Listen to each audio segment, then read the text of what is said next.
प्रतिबंधित क्षेत्र म्हणजेच कंटेनमेंट झोन वगळता जिल्ह्यातील शहरे तसेच ग्रामीण भागातील सर्व धार्मिक स्थळे पूजास्थाने उघडण्याची परवानगी देणारा आदेश जिल्हा आपत्ती व्यवस्थापन प्राधिकरणाचे अध्यक्ष तथा जिल्हाधिकारी शैलेश नवाल यांनी जारी केला। त्यानुसार 16 नोव्हेंबरपासून सर्व धर्माच्या प्रार्थनास्थळांचे टाळे उघडण्यात आले। कोरोना प्रतिबंधक उपाययोजना म्हणून गत काही महिन्यांपासून सर्व धार्मिक प्रार्थनास्थळे बंद होती। त्यासाठी राजकीय तसेच सामाजिक संघटनांनी आंदोलनही केले। दरम्यान आता कोरोना बाधितांच्या संख्येत घट झाल्याने मिशन बिगिन अगेन अंतर्गत विविध उद्योग व्यवसायांना चालना देत सार्वजनिक स्थळी टप्प्याटप्प्याने सुरू करण्यात आली आहेत।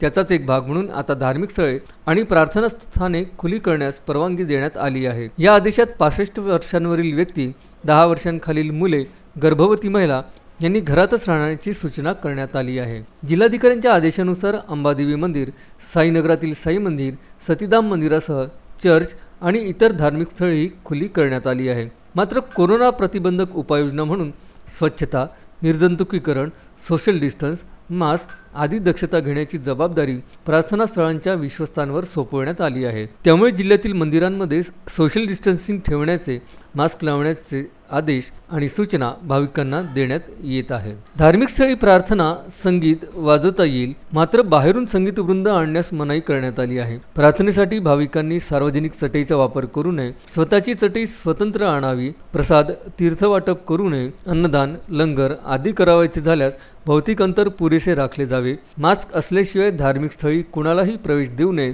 असे जिल्हाधिकारी शैलेश नवाल यांच्या आदेशात नमूद आहे। अंबादेवी मंदिर भाविकांसाठी उघडे झाले असले तरी त्यांना ठराविक वेळेतच दर्शन घेता येणार आहे। त्यानुसार सकाळी 6 ते 11:30, दुपारी 12 ते 5 तसेच सायंकाळी 5:30 ते 8 वाजेपर्यंत मंदिर उघडे राहील। कोरोनाच्या पार्श्वभूमीवर भाविकांनाही सर्व काळजी घ्यावी लागेल असे आवाहन विश्वस्त मंडळाकडून करण्यात आले आहे। विदर्भ न्यूज, अमरावती।